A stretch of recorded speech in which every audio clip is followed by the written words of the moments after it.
Hello, everyone. Editor Danny here. I'm sure you are probably very tired of hearing me. Um, all joking aside, I wanted to jump in before this episode got underway just to give a little bit of a disclaimer. We recorded this episode around the week of Christmas, and it is currently February 13th at about a quarter to 8 in the evening as I record this. So suffice it to say, some time has passed, and some final pieces of the IndyCar team market, driver market, and other sort of just scattered miscellaneous details have been finalized in the time since we recorded this. So you're going to hear us talk about stuff like we don't know, and that's because, well, 2 months ago we didn't know. So anyway, just wanted to hop in and kind of hit you with that before we get underway. But enjoy the episode. And hello, everybody. Welcome to another episode of Chicanery. As per usual, it is your well-known host. I am Danny, and we have JT. Hello, once again. Yes, and we have a guest today, another one. Um, this we have Lauren. She runs the IndyCar Out of Context Twitter account with JT. But anyway, I will let you take it from here, Lauren. Hi, excited to be on the show with you guys. Excited to talk a little bit about the IndyCar happenings of late. There's a lot going on and a lot to talk about. So I don't know, where do you guys want to start? Well, I am glad you asked. Because the first big thing is that the delayed debut of the IndyCar hybrid setup. So, of course, it was the original point of all of this is that all 10 teams were supposed to test with the new hybrid system during the off season. That didn't exactly happen. As far as I understand, it was only 4 teams that tested. So that, of course, basic arithmetic 6 did not. And this has been pushed forward until after the 500. And there's lots of chatter about how this is going to go. So, you know, my personal feelings is that this could potentially, well, beyond being a mess and the fact that we'll have basically two different cars in season, ostensibly, which is suboptimal, um, is that this could generate some competitive advantages, disadvantages, and given that, at least on the powertrain side, Indy is broadly a spec series, that doesn't seem great. But how are we feeling about this crowd? Honestly, I don't really know if that's a good idea on IndyCar's half. I know that it's definitely, you know, obviously it's like if not everybody's gonna be ready to debut with the hybrid because not everybody's tested it coming like in the off season and they're deciding, yeah, probably best to push it back after the 500. I think, that's probably a good decision. I think the main concern really is that that everyone's pretty much had, and you already said it, with there could be, advantages. Some teams may be at more advantages than others because you will essentially have to do regulation changes in like mid-season, and usually that's not typical of racing series to do that. Usually they wait until the off season to make any sort of changes if they need to. So that's really the main thing. Yeah, I think that's an interesting point, and I think the way that people have talked about it has been interesting. I think that the idea of it being an advantage for certain teams is definitely a valid concern and something that is definitely gonna be a factor, I would think. Someone kind of put it, I think it was Alexander Rossi on Off Track said, "It doesn't really matter because the reality is someone from those teams was going to win the championship anyway," which he's probably right. But I think it's still a big question mark. It's something that we haven't seen happen before. So I think even if that was the case, I agree that the competitive weirdness in the middle of the season is definitely something that is going to be interesting to see. Yeah, absolutely. And since I've had a a little bit of downtime here recently, so I've been going back and spelunking through NASCAR classics, and I am currently was working through 2007, and I had completely forgotten in the period that actually Car Tomorrow didn't drop until Darlington, so they were running Gen 4 cars for the first 3 rounds, and then it's the same thing happened, where you had a really, really chunky order. And, and granted, NASCAR and sort of its developmental arms race is a little bit different than Indy and kind of always has been, so it's not entirely an apples to apples comparison. But just kind of everywhere, cars and drivers, it was just kind of, like I said, kind of all over the place. And technically, the Car Tomorrow was available to folks if they want to run it a little bit sooner, but then they chose not to. But it was, yeah, it created a very, very odd and uneven season. And I potentially see some of that happening with this. But yeah, it's just like I said, this is just really, really weird. JT and I had talked about it in a previous episode, but it's honestly probably worth scrapping this whole bit and just pushing this to 2025. Get all their ducks in a row and go from there. But since this is IndyCar, I doubt they're gonna do that. Logic seems to be far beyond them. But anyhow, I guess kind of moving on as a sort of an aside to this, Honda's getting very, very punchy here as of late. They have been, I mean, there's been murmurs about costs to the engine manufacturers for a little while, but they pretty much laid down an ultimatum to IndyCar, which is we will bugger off if you do not reduce financial impact. And needless to say, that's huge. Because if Honda follows through on this, then that would leave Chevy as the sole engine supplier. Now, I'm not entirely sure how I feel about this one way or another, so I'll let you two have the floor and we'll go from there. I mean, I think part of it is because Honda is trying to, I think, like streamline the way they do their engines and make them a lot more similar to the way they are in IMSA to kind of like again reduce the costs. And I think, I mean, it's kind of an aside, but I think this all happened because of like the hybrid engine was delayed already, and I guess like I think maybe that's part of why IndyCar is kind of doing what they're doing by just introducing it mid-season as opposed to waiting until 2024 is over and doing it in 2025 is because of this, because the hybrid engine would cost less, I guess, for Honda. And since they said it would be like, they basically said they're unlikely to continue as a manufacturer like after 2026. So like waiting till 2025 might be a little bit too late for them, I guess. But I don't know. I'm not entirely sure IndyCar, like it's suboptimal because I'm not sure IndyCar could operate with just one manufacturer with Chevy. I think they would definitely need two or three. I mean, even two is not really the best to be working with, but those are my thoughts.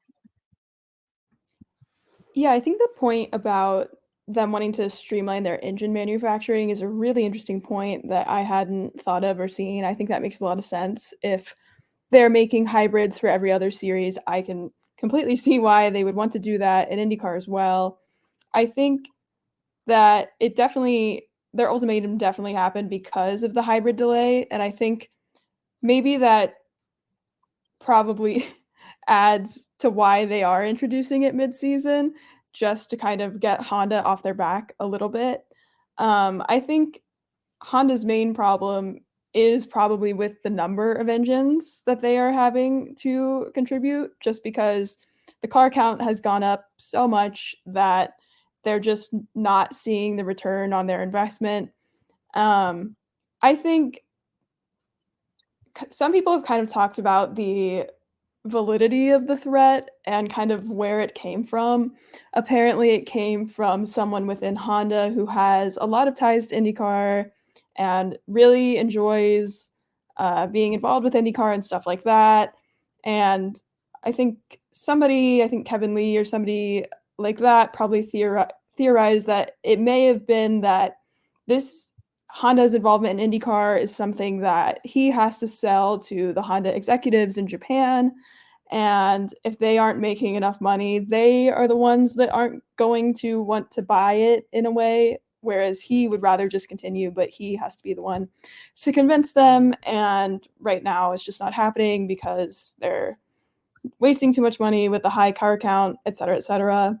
So I think, yeah, I think it's a valid threat in that they're going to have to figure out some way to keep the cost down. But I think it's maybe less of the end of the world than it has been seen as. I don't know. Well, I guess, well, to start off, I'm a little surprised this didn't happen sooner. If you flash back to 2012, if I remember correctly, we had three engine suppliers. You had Chevrolet, you had Honda, and you had, incredibly, I still don't quite know how they pulled this off, but you had Lotus. Now, granted, from what I understand, the Lotus is just a heavily worked over Chevy power plant, from what I sort of remember about that period. Um, and if I remember correctly, Lotus didn't even survive the full 2012 season. I'd have to go back and look. And when I edit this, I might pop in a little edit note here about if I'm wrong, if I'm hacking a fraud, or if I indeed got that right. But um, yes, and as you'd mentioned, car counts have ballooned substantially here over the last handful of years. So yeah, it's a wonder that this didn't happen sooner. Now, definitely convincing, Honda board is, well, that is unfortunately something that afflicts basically all of Honda's motorsports divisions. They are famously, or perhaps that should be infamously, ambivalent and touchy about committing to motorsports projects. I mean, it wasn't that long ago that, they buggered off from Formula One just to go, never mind, actually, they signed that long-term deal with Aston Martin moving forward, actually from 2026, which is why. And I had perhaps missed this part in all of the general chatter, but that would also make sense given that there's going to be a significant rework to the power units in Formula One for 2026. It's a whole new set of regs. Um, and given that I know most of the focus on that is going to be on the hybrid tech, it and it is speculated, of course, this is all rumors and murmurs leaking out of various engine suppliers that are signed on for 2026. But the big shift on the hybrid, moving away from the internal combustion engine, is going to potentially, that might make that whole outfit a little bit more expensive. And Honda, of course, recently restructured the way its sort of broader motorsports development series works here in the United States with IMSA and IndyCar isn't quite as separate as it once was, just a broader rebrand. So, lots of contributory environmental factors, I think, are leading to this. Now, I don't think introducing the hybrid mid-season is the way to correct this. I think this is going to be this will take what is, I mean, don't get me wrong, Honda threatening to leave. That is a very real thing, and I think that should be taken seriously. However, I think we've made the transition from serious to rash. And I think that there's the potential for there to be lots and lots and lots of egg on IndyCar's face with this, but it's I mean, it's already a mess. All of this is already a mess. Might as well just like at this point, it almost doesn't even matter. I think there's probably some kernels of truth to that. It's just, it's one of those things that gets talked about a lot, certainly in the old heads of, IndyCar enthusiasm and IndyCar media, that, IndyCar, that sport still really hasn't recovered from the, circa 20 years of squabbling that was the IRL kart split. And then to have, right when it feels like the series is finally starting to find its legs again, to have an engine manufacturer go, well, actually, see you, love you, bye, is not great. So, well, we'll have to see how this all goes. This could end up being just a gigantic nothing burger at the end of the day, but it is certainly something worth keeping an eye on. But transitioning on from that, an IndyCar charter system. I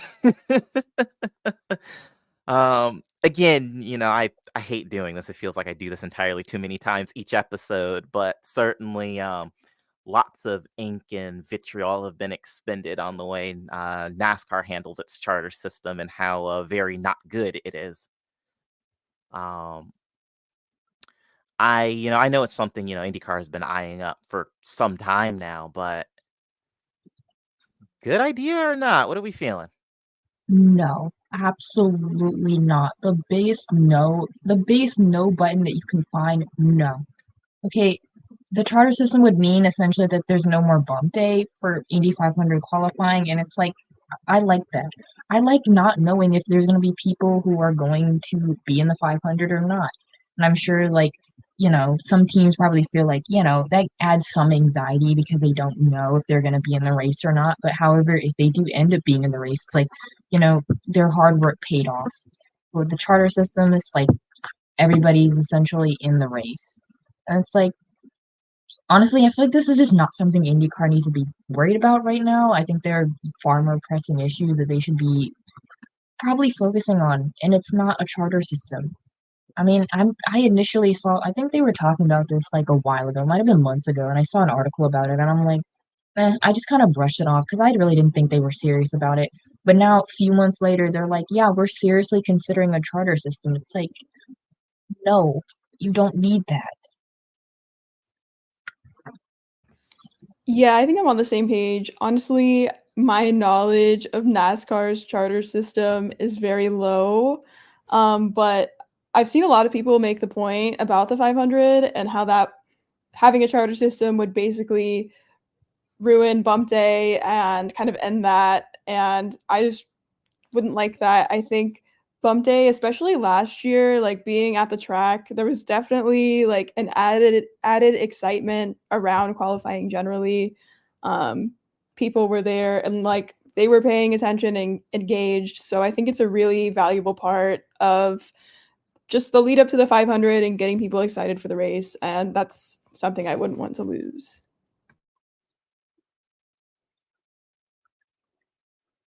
Yeah, I don't know. I know lots of folks, will sit and extol the virtues of bump days, purely because, well, as has been well regarded, particularly motorsports Twitter likes chaos, and bump day delivers just that.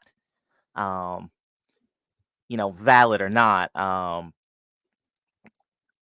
it's you know, potentially hot take amongst this crowd. Bump day, I mean, it's definitely silly, and don't get me wrong, I, danced like a goat around an open fire when Ray Hall got bumped. Let me be perfectly clear, I did. Um, but otherwise, it's just kind of like, okay. Um, Actually, ditto when McLaren got yeeted in what was that, 2017, whenever that was. That was also quite funny. But beyond that, it's like, But certainly my brain, like I said, the NASCAR charter system is an absolute dumpster fire. It has not been good for a while. As much as that man cannot shut up. The one benefit of Denny Hamlin having a podcast now and being a team owner is that he talks about kind of the ins and outs of that sport, and kind of gives a surprisingly in-depth numbers perspective. I'm not entirely sure he should be doing that, but anyhow, um, and yeah, certainly the amount that it took to buy, the 23 from BK Racing, and then as a part of the charter system, and then to, add on the 45, which I can't remember where they snatched that from. It was just like, Jesus Christ.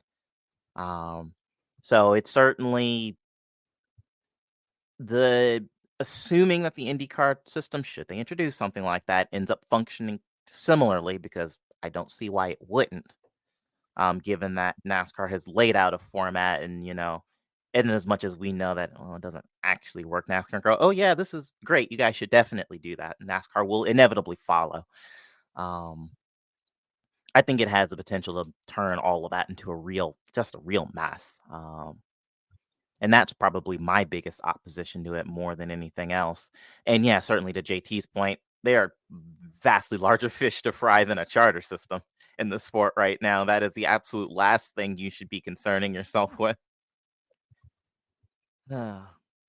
But moving on, We have all of the chatter because here fairly recently, I guess I was around about the Thanksgiving break, maybe a little bit after Mark Miles was terminally online for a bit about sort of okay, well, you're already laughing, He's so I'll always let you have speaking. this one. He's literally terminally online, then he's saying, "Oh, I don't read," like, he literally said, quote unquote, "I don't read social media. What I care about is the people that understand things and have this perspective." It's like, clearly, either you are not online at all, or you are online and you're just lying about that you aren't, because you see people, like, raking you over the coals and getting so much blowback from the decisions that you're making. And it's like, that's part of the problem, in my opinion. It's like, if people in IndyCar leadership don't read social media, I feel like that's part of the problem. Like, you should actually read what people are saying, and I'm sure some of it's like the old antiquated mindset, because they just think that people on social media are just people who don't know what they're talking about and just, randomly waffling about random things and don't really know what they're talking about. But it's like, no, some of this is like actually thoughtful. Like, believe it or not, people actually know what they're talking about with this stuff. And it's Oh yeah, like, he's just so annoying. Like, yeah. No, this might turn into a Mark Miles roast session, but it's okay. I'd like to see it. yeah. I say I'm completely okay with it. I mean, it's the same issue that afflicts most motorsport categories. I mean, that's what happens when you have a bunch of dumb boomers who have absolutely outstayed their usefulness, who are still making decisions. This is what you get. Um, because the whole bloodbath over what exactly Thermal Club was supposed to be, which was not well communicated at all. Now, I mean, if this is just, IndyCar's version of, Monaco, Miami, Vegas, saying that sort of from the jump, I mean, people still would have been annoyed about it. Let me be perfectly clear. But certainly you have set the expectation. But then you go, oh, yeah, we're doing this thing at Thermal Club. And then people start going to go have a look and they're like, I mean, I'm kind of glad. I'm glad at least they were able to be honest and say, yeah, we fucked up. We didn't communicate this in a way that people actually understood what the hell we were talking about. So it's like, yeah, I'm glad they were able to at least admit that. Yeah, I think they kind of just, especially in the thermal club thing, it's such a conflicting view because they're like, on the thermal club thing, they're like, our fans know everything. As in, last year we went there because there's people there that have a lot of money and are interested in racing. They should know that. And then they're like, our fans know nothing. And that's why I don't go online. It doesn't really make sense. They want us to know stuff they said a year ago and assume we know that, but we know nothing about other things. Make it make sense. well, that's the problem. It doesn't. Um, but um, but yeah, like I said, it's just. And it's funny, I was talking to somebody fairly recently. I don't remember who, but this is kind of always, especially with at executive level, certainly at least in modern motorsports, is it's very much about returns, and if for whatever reason these are publicly traded corporations, and you're talking about stockholder share prices and subsequent dividend prices and so on and so forth, and it becomes more about that than in sort of the health of the monetary side rather than things like fan engagement, manufacturer engagement, driver engagement, and sort of the tree that is. um and this is well, frankly, just another instance of this, because certainly, to put it under no uncertain terms so we can be absolutely clear, Mark Miles is an idiot. And that's part of the problem. Well, actually, that is a large part of the issue. you know, don't get me wrong. I'm by no means going to sit here and defend some of his predecessors, because they suck just about as much. But it's in this. I don't know. You two can feel free to kind of fill me in on this, but it feels like we keep having these CEOs, these heads of IndyCar, that are exceptionally bullish about decision making in the future and what have you, but then again, just really dumb and seem to miss just basic stuff. Here's the problem with Mark Miles. Mark Miles and probably maybe some other people in IndyCar leadership have too many yes men that are around them that simply don't check them when they're saying something that is insanely stupid and probably not even a good idea anyways. That's why he said, look, there's a reason he said, oh, like, I need people around me who understand these things and have this perspective. Because he's not interested in anybody else who doesn't think the same way he does. Same with Roger Penske, probably. I mean, that's how we've kind of ended up in this situation to some degree. Because I'm sure there's nobody else that's like telling him, hey, this is a really stupid idea and you probably shouldn't do it. He has nobody. He just hears the same people that will either agree with him or just repeat the same stuff that he's already saying. And then we get nowhere. Yeah, that's distinctly possible. Certainly, well, the captain wouldn't be the captain if you were a complete idiot. I mean, it's worth noting he fields a team in just about every major category of motorsports that exists at the moment. The only thing is actually Formula One is it. But there's the Penske DS team in Formula E, Penske in NASCAR, the Porsche Penske team in IMSA. Of course, I mean, well, he owns the whole sodding thing for IndyCar. So like I said, he's not dumb. I don't think. And like I said, we could be getting to a point where, like I said, he's sort of outstayed his welcome too. But no, but certainly this chatter, and certainly the way Mark Miles conducts himself reminds me a lot of just the blowhard that was Randy Menard 10 years ago. Because Randy was, I swear it was exactly like this.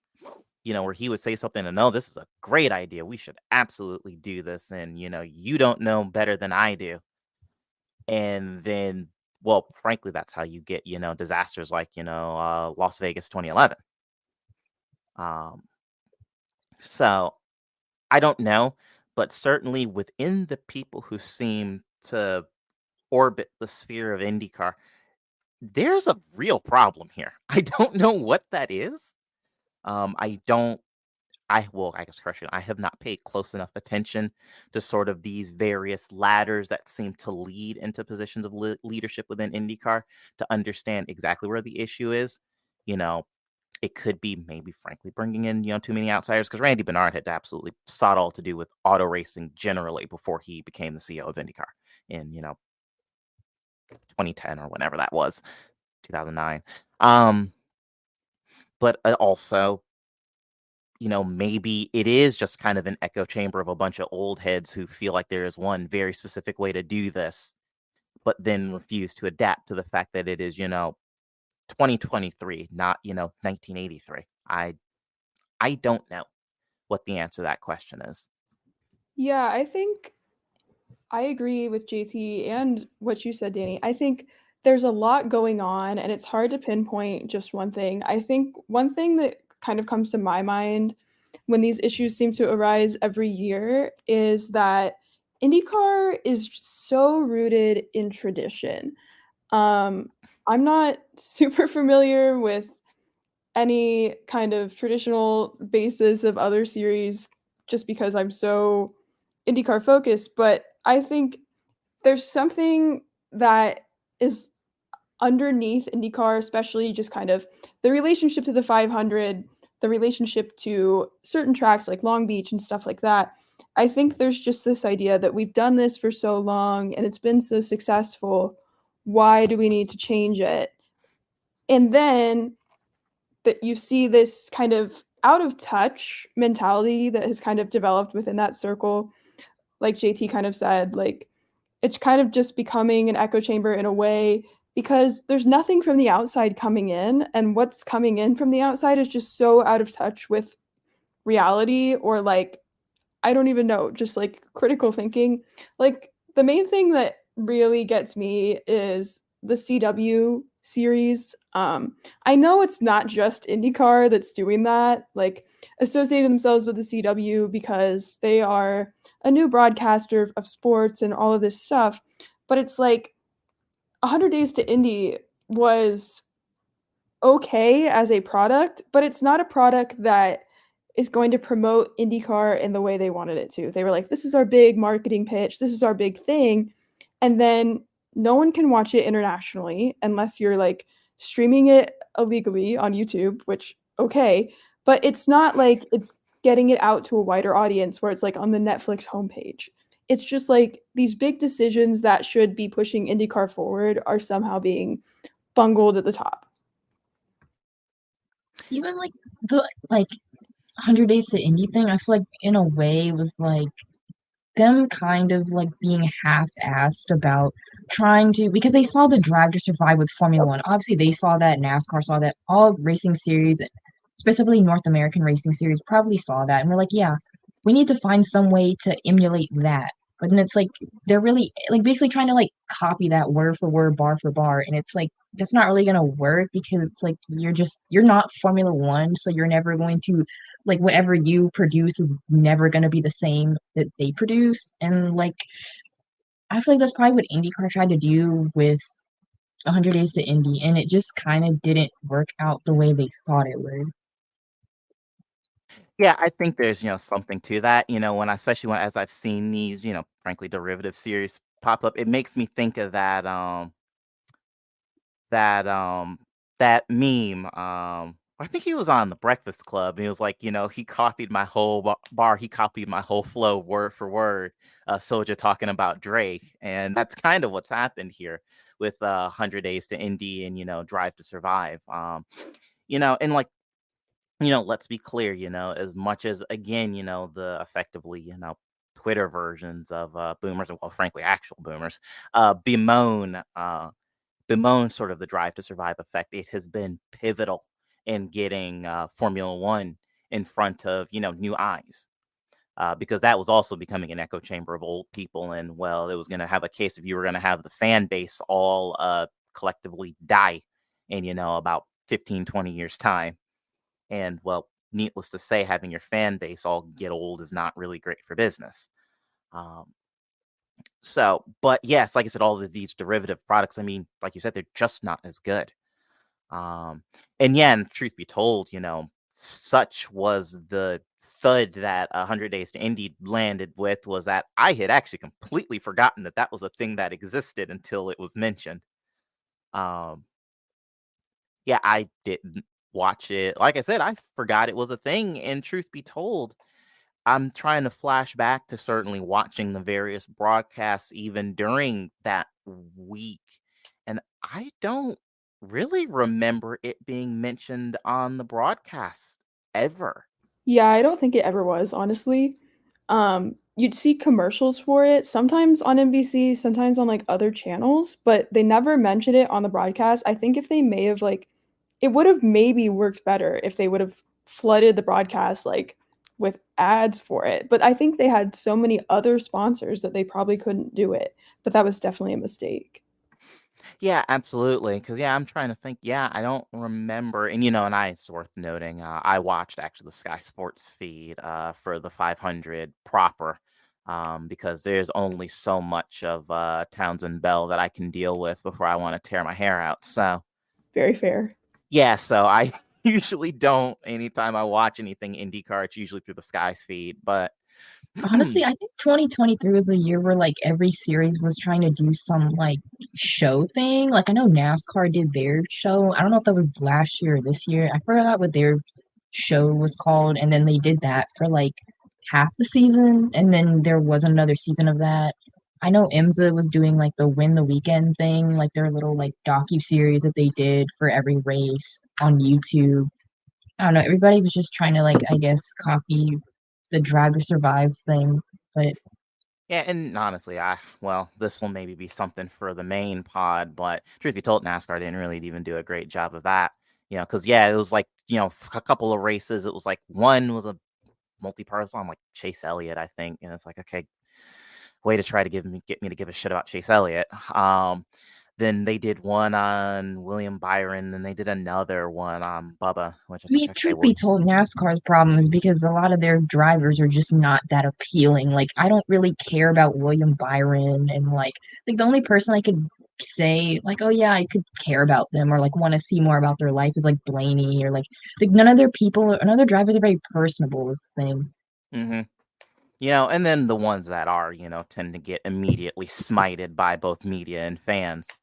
Because, Bubba kind of embraced the villain arc this year and paid for it dearly. And general, even actually media perspective, I mean, the fans have always hated him. But so there's that. But moving on. Yeah, like I said, it's like I said, any leadership is it's a mess. And it has been, truth be told, really since the split. And that's part of the reason why it feels like the series it feels like when it does make steps forward, it always feels like it's in spite of itself rather than because of what they are able to accomplish. It's like I said, the whole thing with, Las Vegas 2011 was a mess. Then, returning to Pocono turned into an absolute disaster. It's like then all of the things and, safety innovations on the car when the DW12 became a thing, and that really didn't go very well. And the IR18 was a heavy facelift, and then the response to that has been kind of mixed. And then the dog and pony show that was the implementation of the aero screen. I mean, I could go on for a while with every farce or borderline farce that this sport has had in the last, 15 years. And I think that's kind of a problem when you have this level of what feels like almost continuous dysfunction. Because, well, it's it's dysfunction. You cannot thrive when you're doing this constantly. Yeah, I think it's interesting to look at it like that. I think it's definitely true. There's no doubt about that. I think it's really odd because I feel like in my mind, IndyCar has, in a way, always thrived in dysfunction. Like at their best, like back in the 70s, back in the 80s, they were still kind of going back and forth towards about governance and USAC and all of these issues. And that was when they were on top of the world. And so, in a way, it kind of makes me think maybe this is just what it is, and we're just living in it like everyone always has. But when it looks like every other series, especially Formula One, is just so non dysfunctional or not as dysfunctional in the same way, maybe, that it's like, what are we doing? So, I don't know. Yeah, say Formula One is kind of a mess too, but the flip side is that they have, multiple federal governments and tens of billions of euros to overcome that. Yeah, they've got the budget to overcome their own dysfunction. Exactly. IndyCar cannot relate. Um, but yeah, it's just like it's like you pointed out, because I had actually forgotten about all the USAC garbage and in the 70s running through the 80s. Yeah, that's another great example of it. But yeah, it's just the sport is it's gonna get nowhere constantly doing this. And I know some of what's driven some of this pushing and the fact that once again we have leadership that feels increasingly bullish is because I know we've seen an increase in ticket sales and attendance and so general revenue for the tracks and subsequently the sport. But I mean, talk about a red herring if I've ever seen one.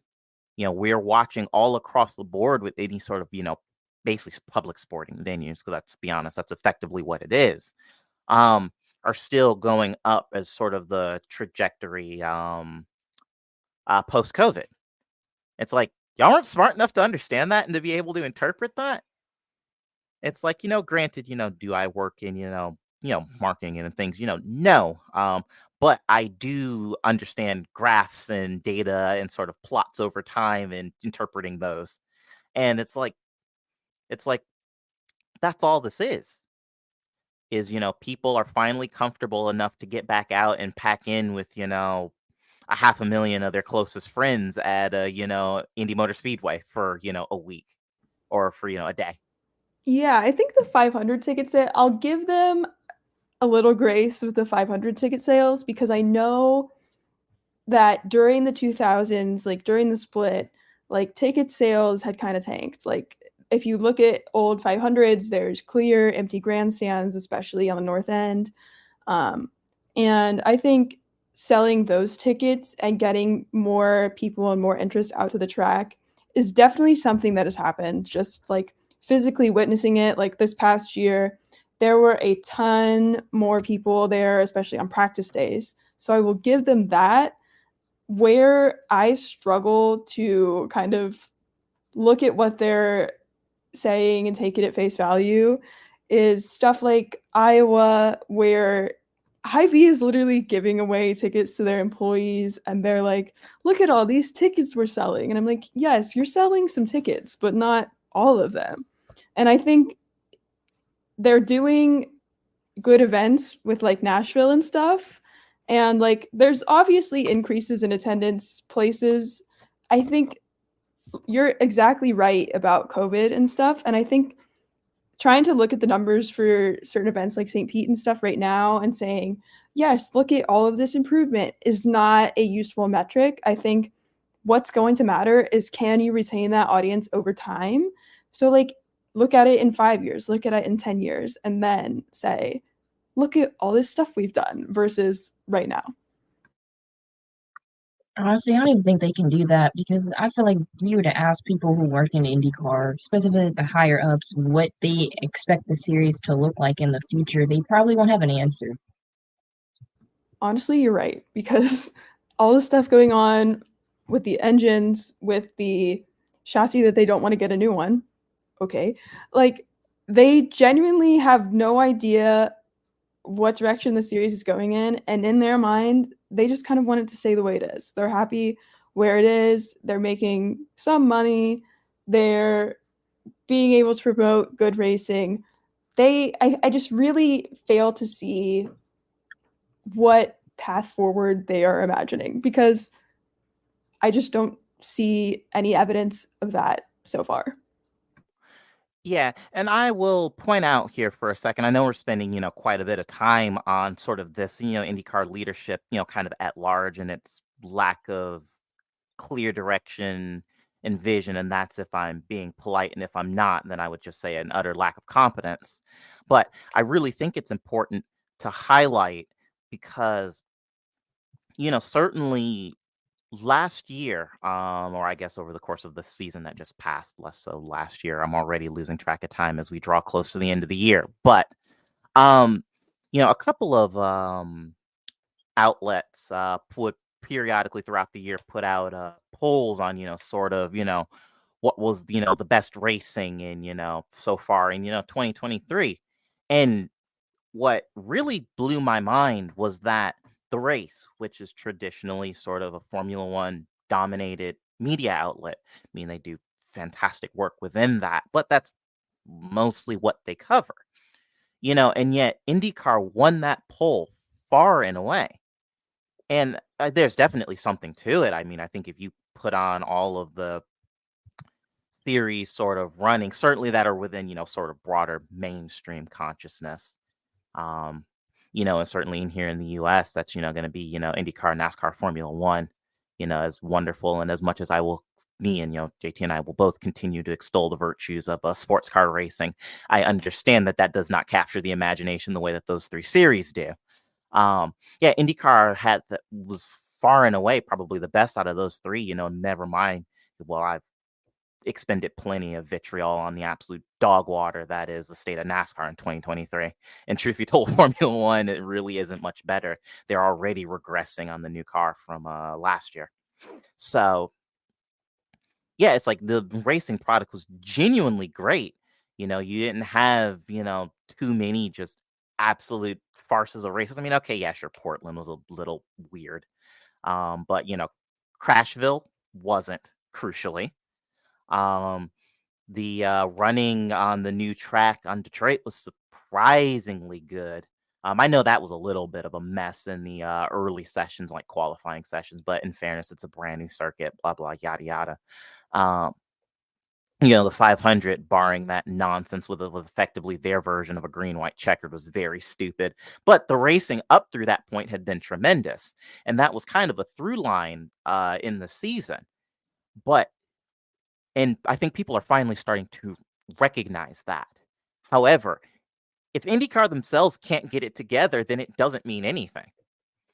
Because okay, yeah, you'll have great racing, and yeah, you'll race right on into insolvency because you can't figure out how you need to proceed for the future, and that's a problem.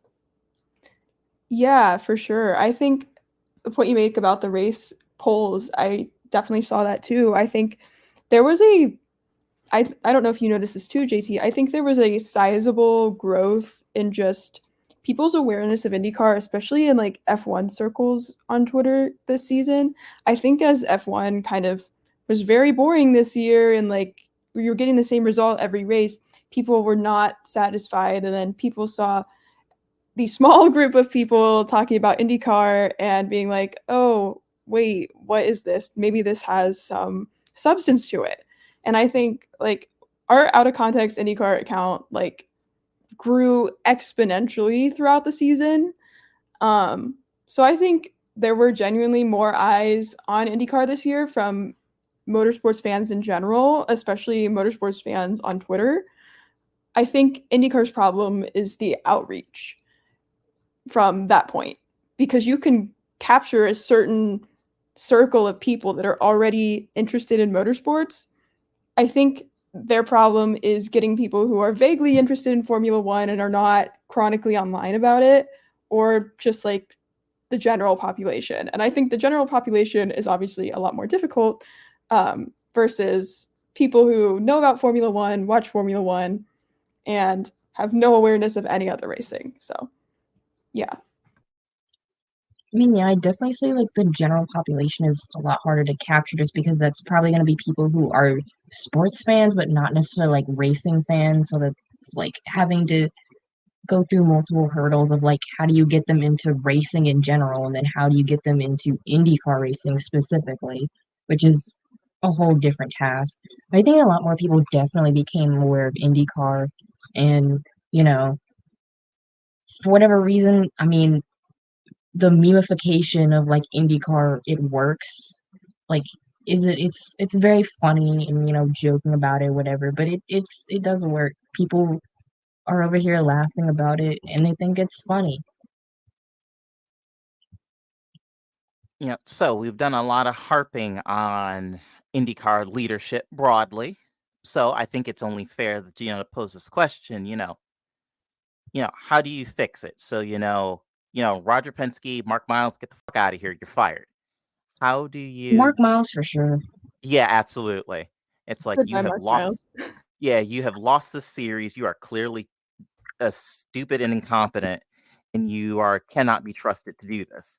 So you Like, I hate warrant. to be like the whole like like out of touch boomer like trope that's going on here, but clearly that's what it is. So it's like, I mean, you gotta call a spade a spade.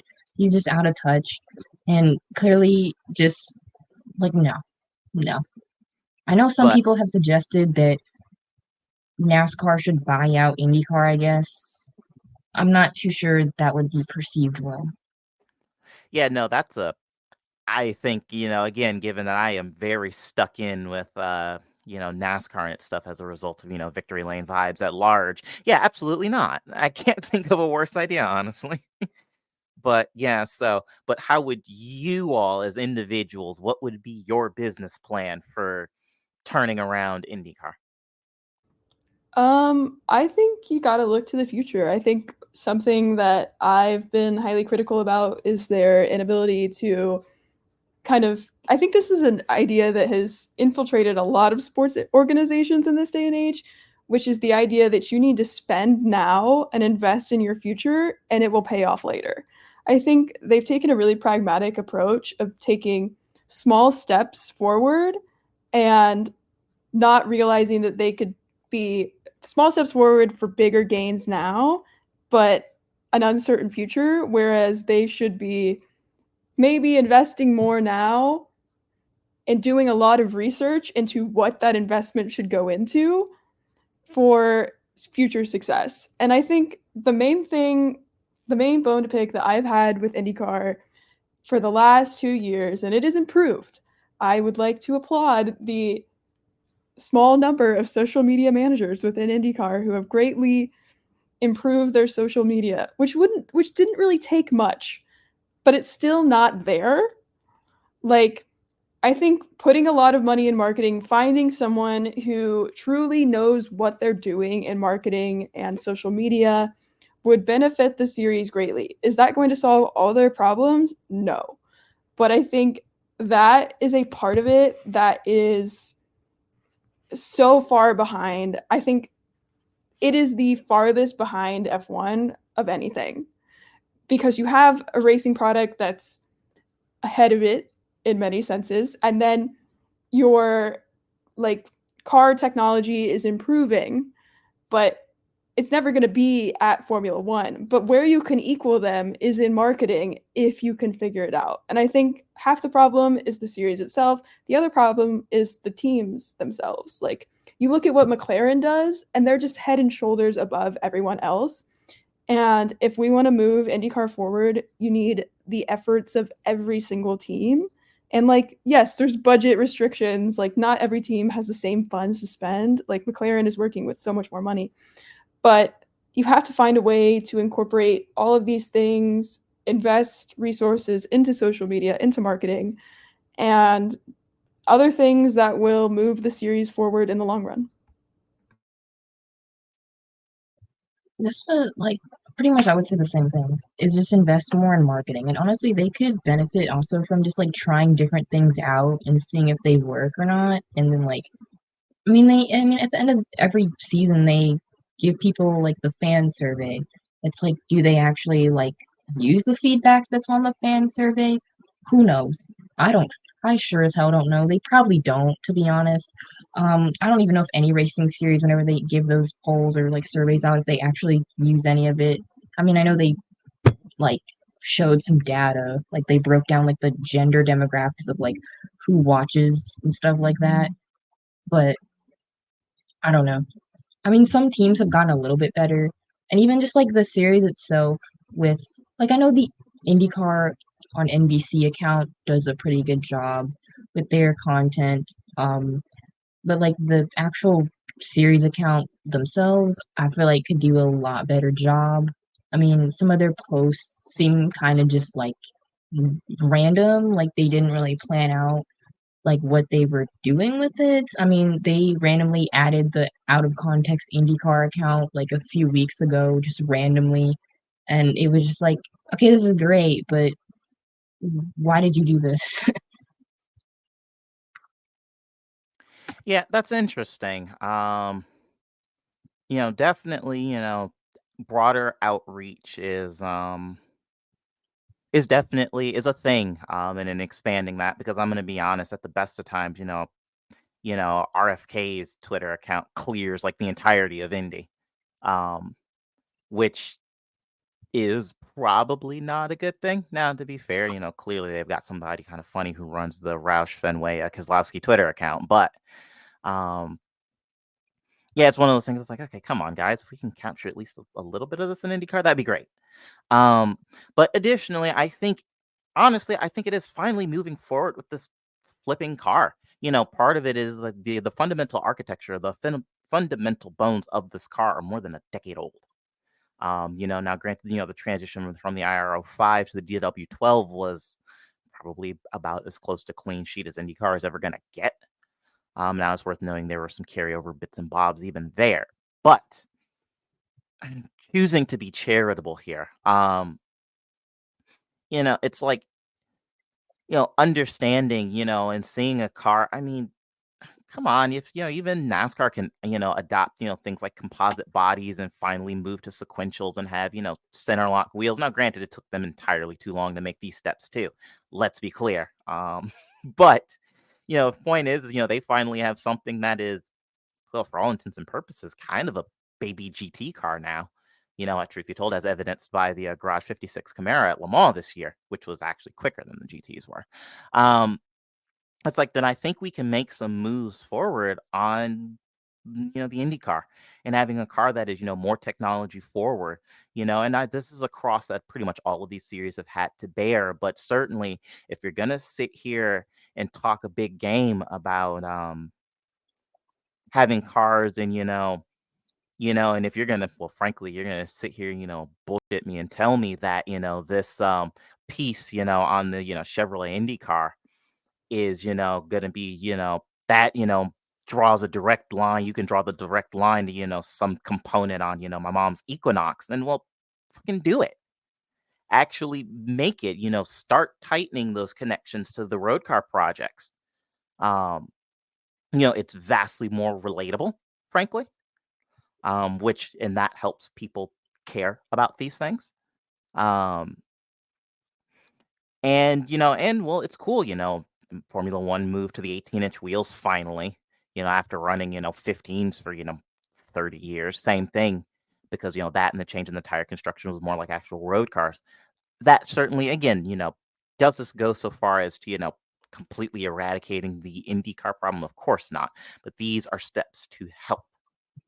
Um, and that's really, and I think all three answers, similar but different, it all, I think, boils down to that sort of trying to increase sort of, the broader cultural sort of recognition and relevance of the IndyCar series. I mean, I know I've seen people online talk about how they don't really want IndyCar to replace the chassis yet because the racing product is decent that it produces. And it's like, yeah, it does produce decent racing. However, there have been multiple complaints from drivers about how the car is just too heavy with the aero screen and the old chassis. So it's like, I think you probably need to do something. Yeah, I think that's been a really frequent complaint, and it kind of just outlines the broader idea kind of at the core of this that we've been tiptoeing around is that the drivers seem to have very little say in many things. Like they let them have say in a lot of rules related things because they were discussing that at the drivers kind of preseason meeting a couple weeks ago, but there's so many important things and important kind of future decisions about the direction of the series that the drivers are completely left out of or just seem to not be taken into consideration regarding. And I don't like that part. Yeah, it's not great. Certainly more say in car direction would probably be good. Um, you know, it's one of those things, and this is, and maybe that's actually the other thing, just to backtrack for a second, is, say what you will about the way, NASCAR, chooses to conduct itself. Say what you will about the way the FIA and Formula One choose to, but at least you will pretty much always, even if you don't agree, even if you think it is the dumbest decision known to humankind, you will always get a fairly detailed, forward, public facing statement about why they chose to do what they did. Again, even if you're like, holy smokes, that was dumb. I mean, this is, about a month off of the back of, when I spent entirely too much time doing, research and effectively following the Vegas Formula One weekend. Don't get me wrong. I read some of those uh, sort of communication junkets with equal parts amazement and bewilderment. It's like, why did you all think that that was an intelligent thing to do? But I have access to it. I can read that, and at least in some, you play, devil's advocate 3 times removed, you can kind of see where that starts to make sense. Um, IndyCar doesn't do that. So you'll hear about a change, you'll read about a change. The drivers and sometimes the teams might talk about the change, emphasis the keyword here being might. But then after that, that's basically it. That's basically all you get. And it makes it very difficult rather to understand sort of the rationale from the series and sort of what has prompted this. And I think that's kind of an issue. Um, but certainly to your point, yeah, it's just this sport is just so indescribably rigid. It's funny, I never really explored that until sitting down to like truly have this conversation, but it's just It really is a case of this is how we've been doing it forever. So clearly there's no issue with that, and like not letting the drivers, have say on the cars.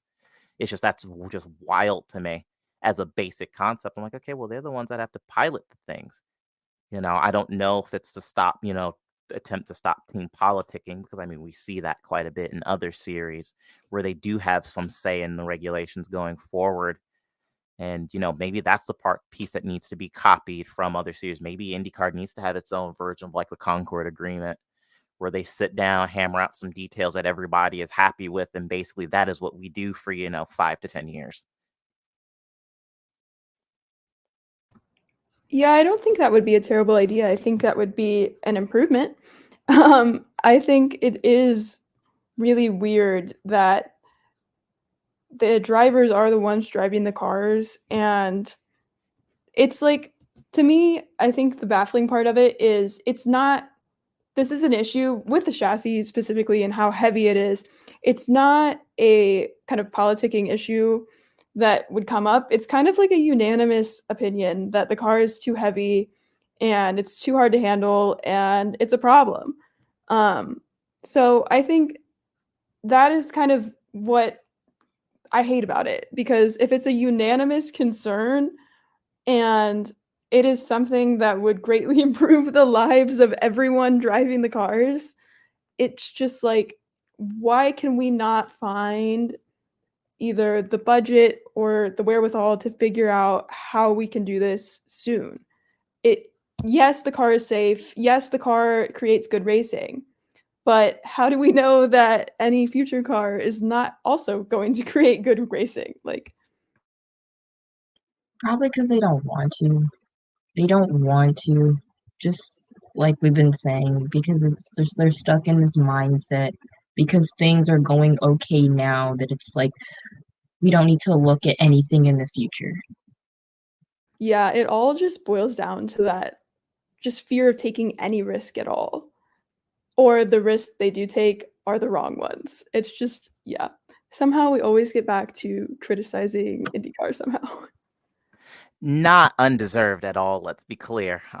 They have absolutely earned particularly here in the last couple of years, because just IndyCar leadership and decision has been coming under increasingly heavy fire for, well, just about everything, frankly. And it is not, like I said, it is not undeserved at all. Um, I mean, the only it thing I didn't even like, I kind of defended them on was because people were getting mad at them and attacking them over the schedule and how Texas wasn't on the schedule anymore. And it's like, that wasn't really their fault. It's more of the fact of like ISC and like SMI. Like it's because they changed the dates of the NASCAR races there, and there really wasn't much they could do because they don't really have a relationship with SMI. So, Yeah, say that's pretty much the only thing out of everything that's happened that was absolutely not their fault. Yeah, that's classic NASCAR garbage, because NASCAR couldn't give a toss less about IndyCar and when IndyCar does, when it's when they're working to make the schedule for the year. And of course, I mean, they just don't care. So they're free from flack for me for that. But basically everything else has like been yeah, that's dumb, and we probably should have started talking about this and having this discussion 5 years ago, really. um and this is it's no different. But no, there's certainly kind of other forums have talked about it, and I'm sure you two have as well. I think, the sport certainly really does need to do some kind of soul searching to figure some stuff out. You know, I was part of me, and I don't know if this is the case for you two, but was hoping that with, Penske's purchase of the series, that might signal some greener pastures ahead. Like I said, basically name a series in the last 50 years he has fielded a team in it. So, that man understands motorsports very, very well. And, maybe this was my fault. Maybe I put the cart before the horse and said, oh, yes, this will absolutely be great. And maybe this is, the egg on my face. But I am I mean, a I'm sure bit other people thought the disappointed. same thing too. Like, Yeah. you're not the only person who thought that. I mean, part of the part of it might be just because, yeah, he's Roger Penske, but he's still like old at the same time. Again, Yeah, out of touch boomer trope. yeah. Yeah, I think it's not an unpopular opinion to think that, and I think in a way I still hope that that can like come true eventually. Like it's only been 4 years, maybe if I'm being optimistic, which I haven't been this entire time we've been recording. But maybe with time they will figure it out. They will make other changes at the top and they will get there. But yeah, what they've done so far does not give me much hope. But if we're giving them grace, maybe they just need more time. See, you say that, it feels like saying that feels like when talking about, here in the city of Detroit and just sort of, local government. Well, yeah, they'll figure it out eventually. Yeah, they'll figure it out eventually. They'll figure it out eventually. Yeah, the city was a shithole for like 60 years until like literally within the last 3 or 4 years. To be fair, they figured it out. But, you had whole generations of people who were born and died before they got there. And and the thing is, this is a city, this is a functioning municipality. So there is granted some vested interest in not letting it, disappear. There are, 700,000 people here that are the city is effectively responsible for in some capacity or another. But IndyCar, being a, motorsport series at that, does not have that luxury. And it has felt like the series has truly waffled for, like I said, if I am being kind, the last about 20, 25 years. At what point do people just say enough? I know they are, to its credit, there are some people who are very passionate, very intelligent, and certainly are probably the reason why this series didn't crumble into the ground in 2000. um but how much longer can this persist before folks are just like, okay, this is enough? What happens after Roger's gone? 'Cause, I mean, let's be honest, Roger Penske is not a spring chicken, not by any stretch of the imagination. He has definitely got more years behind than in front of him, just through sheer force of will, and frankly the fact that that money man has more money than God, is able to kind of keep this thing moving. But if the folks, I guess, under him, I don't know who he has lined up to succeed him, but if whoever that is ends up going, okay, well, this is clearly more effort than it's worth, this series as a whole is so screwed.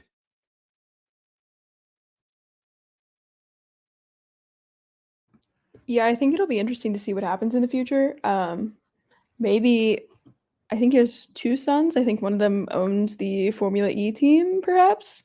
So maybe one of them takes over. Maybe one of them can, once again, I'm being optimistic, can move this series in the right direction. I think the one thing that can keep this series alive in at least one form is the Indy 500. It has persisted through all of the chaos and all of the trials and tribulations of IndyCar's past, and it has somehow lasted to this day. And I think someone will come along, whether it's one of Roger Penske's sons, whether it's somebody else in the organization, that at the very least that race will survive. I think in order to make that race survive in the future, maybe you have to make tough decisions about other parts of the series. I don't know. It's just hard to say. And I think that the future of IndyCar, as we've discussed, is really uncertain because they haven't set motion in a direction that makes us think that it is certain and it is good. Yeah, absolutely. Well, yeah, like we'll see what happens going forward with the series. Certainly I for one hope it sticks around, for certainly at least as long as I'm around. I have, despite, me being, this feels like the post Phoenix testing episode where we basically sat and ragged on NASCAR for about an hour and a half. But despite all of that, I definitely hope it sticks around. I have, gained, many, many, many hours of enjoyment from uh from watching the series. and would love for it to continue. Like I said, it feels like IndyCar certainly, and how good the product is, feel like it's finally cracked in sort of the broader mass motorsports consciousness. It doesn't feel like I'm, beating that drum in the corner of the room, by myself about, IndyCar is so good. You should watch it. I swear, really, you'll have a great time. It doesn't feel like I have to really do that anymore. But then when you have, in the last, couple of weeks, this absolute cascade of news that is concerning, it's just kind of like, oh, okay. Um, but But yeah, so we'll see. But certainly from me, this episode has actually been mildly cathartic. Kind of spill all of the concerns about IndyCar. Yeah, I Just, think sorry. no, go ahead. Yeah, I think all of my criticism, and I'm sure you guys feel this way too, it comes from like a place of love. Like you love the series and you want it to move forward. And that criticism comes from that. Because if you don't feel like the people in charge are doing the right thing, or you don't feel like the decisions are great for the health of the series in general, you just want them to be better decisions so badly because you know how much you love the series and what this series could be going forward.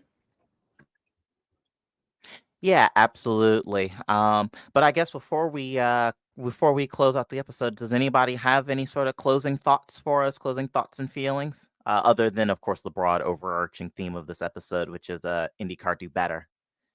But anybody got anything for us? Yeah, I have something. Mark Miles, if you're listening to this, retire. And that is a wonderful note to close us out on.